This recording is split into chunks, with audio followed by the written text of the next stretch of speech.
कबीर विज्ञान आश्रम दिल्ली अध्यक्ष हैं।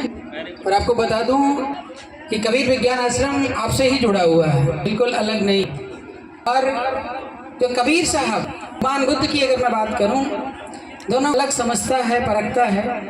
तो मुझे बस यही कहना है कि उन्हें और गहराई में समझने की जरूरत। और कबीर की अखंडता को, कबीर की अखंडता को इतनी आसानी से कोई समझ पाए, इतना आसान नहीं। कबीर विज्ञान आश्रम हूँ और कबीर साहब में सभी हूँ। महीने तक मुझे समझ में नहीं आया कि क्या बोल रहे हैं। समझते अब समझ आया कि दुनिया का सच क्या है।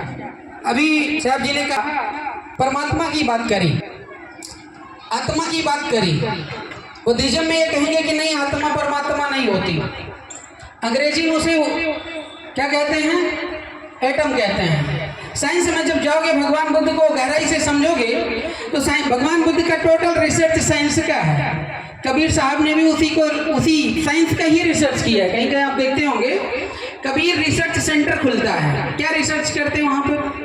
विज्ञान का ही आविष्कार करते हैं। कबीर का जो साहब का जो आश्रम दिल्ली में, कबीर विज्ञान आश्रम है, कबीर विज्ञान आश्रम है। और वहाँ पर ढोंग और पाखंड रहता है। लेकिन परिस्थितियाँ बस, जैसे मैं सच्चाई बोल देता हूँ, आपको सच्चाई पसंद नहीं होती है और आपको समझाना बुझाना है, प्यार उठाना है, तो कहीं आप भाषा में बात करनी पड़ेगी। जो कि नेता आज भारत का चाहता है कि देश भागे जाए, लेकिन वो नेता क्या करता है? आप शहर चलता, अपना नहीं चलता है। दारू पी रहे हैं, दारू वो नहीं बांटेंगे तो वोट आप नहीं देंगे, ये मजबूरी है। और कल को आप कहेंगे कि नेता साहब क्या हैं, हमारी बात नहीं सुनते हैं, हमारी बात नहीं मानते हैं। अच्छाई को पहचानने की हमारे भारतीय समय नहीं है। और सबसे कठिन काम है इस सच को जागरूक करके सच्चे प्लेटफॉर्म पर लाना। और बहन अनीता दास जी अब इस उम्र में घर परिवार छोड़कर कबीर साहब के प्रचार प्रसार की हैं, हमारे भारतीय समाज के लिए बहुत ही गौरव की बात है। मैं आपका इस मंच से फिर से स्वागत एवं अभिनंदन करता हूँ।